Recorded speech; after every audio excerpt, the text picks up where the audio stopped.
अब जैसे एक सवाल किसी ने उठा दिया, नाम लेने की जरूरत नहीं, तक अपने आप पहुंच जाएगा जवाब, अगर अब तक नहीं मिला होगा तो। भाई भगवान गणेश जो है, भगवान गणेश का सर जो है वो हाथी का क्यों है?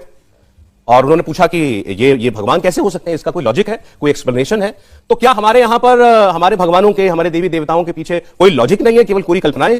अगर गणेश जी का उदाहरण देखिए, लॉजिक है, परंतु जिन लोगों का लॉजिक वहां से गवर्न होता है, ऐसा था कि आप सबने कार्ल मार्क्स का नाम सुना होगा, जो भारत के वामपंथियों के लिए उनका एक एक वाक्य ब्रह्म वाक्य होता है।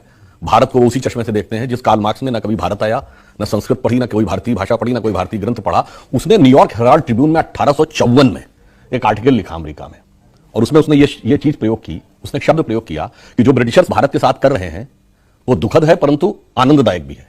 ही सेड कि whatever the Britishers are doing to India, the destruction is painful but pleasurable also. क्यों? उसने क्या कहा? हाथी गणेश, बंदर हनुमान और नंदी बैल को पूजने वाले हिंदू चाहे जितने भी डेवलप्ड क्यों ना हो, ये इसी लायक हैं कि इन पर हुकूमत की जाए, और उनके मानस पुत्र आज उसी नजरिए से देखते हैं। अब इसको समझने के लिए क्या दृष्टि सही है? कभी आप लोगों ने सोचा है कि गणेश जी के, जो इन्होंने कहा हाथी का सर क्यों है, और हाथी का सर है चूहे की सवारी है, कुछ कनेक्शन, बहुत कॉन्ट्रडिक्शन है ना। अब उसके बाद देखिए, सूंड जब भी आपने गणेश जी की देखी होगी तो वो यूं ही दिखी होगी, यूं नहीं, अपवर्ड्स। और गणेश जी क्या है? एक दंत। हाथी के तो दो दांत होते हैं, तो एक दंत क्यों है? अब एक ही दंत है तो दूसरा दांत, अगर आपने देखा होगा जो चार भुजाओं वाली गणपति जी की मूर्ति है, तो वो एक दांत तोड़कर हाथ में पकड़े हुए हैं। एक दांत था तो एक ही दांत होता, पर ये दूसरा दांत टूटा हुआ है। ऐसा क्यों है वास्तविकता में? और गणेश जी हैं क्या? अष्ट सिद्धि, रिद्धिपति सिद्धिपति। ठीक, 8 सिद्धियां क्या है? अणिमा, गरिमा, महिमा, लघिमा, प्राप्ति, प्रकाम में ईश्वरत्व, वशित्व। तो उनका पूरा स्वरूप जानते क्या है? वह शरीर में जो हमारे यहां चेतना की जागरण की प्रक्रिया होती है, वह उसके प्रतीक है। हाथी का सर इसलिए कि हाथी के सर पे गजमुक्ता होती है और सूंड कुंडलनी की शक्ति का प्रतीक है। चूहे की सवारी इसलिए है कि चूहा सदैव जमीन के अंदर जाता है, जब आप अंदर बैठ के ध्यान लगाएंगे तो आप अंदर की तरफ जाएंगे। सूंड सदैव ऊपर की तरफ इसलिए है कि वो कुंडलनी की ऊर्ध्वगामी प्रवृत्ति, यानी अगर आप नॉर्मल किसी व्यक्ति को ध्यान लगाए तो उसका हमेशा टेंडेंसी डाउनवर्ड्स जाती है। यानी अगर आपके ऊपर नियम कानून का रोक ना हो, तो जैसे पशु की प्रवृत्ति होती है ना कि जबरदस्ती जो चीज चाहूं कब्जा कर लूं, ये होती है डाउनवर्ड टेंडेंसी। जब वो अपवर्ड होती है, और उसके बाद क्या है? मूलाधार, स्वादिष्ठान, अनाहत और आज्ञा चक्र के बाद, अब एक स्टेज के बाद की यात्रा अब द्वैत से नहीं चल सकती।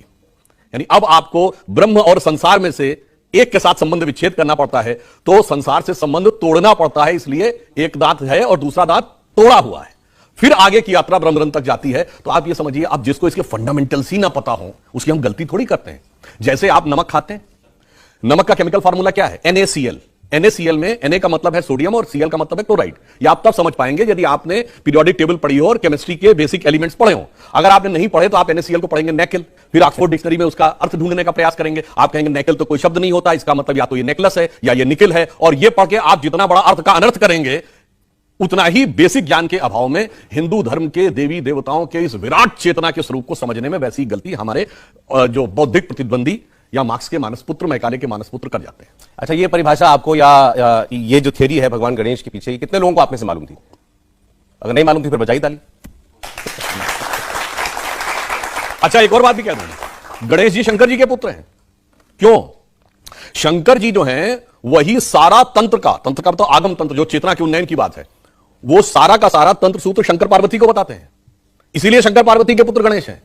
और एक और बात आपको बता दूं, उनका प्रभाव जानते हैं कहां तक है? जापान में एक देवता है डाइक्यूटुन, वो भैरव जी के प्रतीक माने जाते हैं।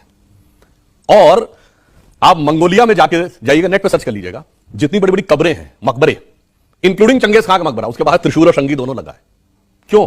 उनसे पूछो कि मंगोलों का धर्म क्या होता था, तो जो हिस्ट्री जिन्होंने पढ़ा है तेंद्रिन होता था। तेंद्रिन कुछ नहीं भाई, तंत्र का अपभ्रंश तेंद्रिन है, और उसके देवता भगवान शंकर होते थे, इसीलिए त्रिशूल वहां लगा हुआ है, इसीलिए शंकर जी के पुत्र गणपति। ये सारी बातें ऐसे हैं जैसे कि जब तक पढ़ेंगे नहीं, डिटेल में नहीं जाएंगे, तब तक आपको समझ में नहीं आएगा। दुर्भाग्य यह है कि हम लोगों को उससे डिटैच ही नहीं किया गया है। उसके प्रति एक अनास्था, उसके प्रति तिरस्कार, उसके प्रति अपमान, ये कुछ कुछ जानते हैं कैसी बात है? जैसे जब आपने क्लास 3 क्लास 4 में पढ़ना शुरू किया होगा, तो आपसे टीचर कहती होगी 4 - 3 = 1। आप 3 - 4 लिख दें तो डांट पड़ती थी कि 3 में से 4 नहीं घटाया जा सकता। तुम्हें नहीं पता है क्या? मगर 3 - 4 जो -1 होता है, -1 का स्क्वायर रूट i होता है, वो सारी बैलिस्टिक इक्वेशंस का बेस है। जितने बैलिस्टिक मिसाइल्स बनते हैं, इनकी जो इक्वेशंस होती है वो उस -1 से चलती है। तो जिसकी बुद्धि तीसरे चौथे लेवल पे है, उसको लगेगा ये बकवास है, -1 से क्या हो सकता है, -1 से कितना आगे जाता है। ये बात उससे पूछिए जिसने MSc या एरोनॉटिकल इंजीनियरिंग में डिग्री ले ली हो, उससे पूछिए तो बेहतर समझ में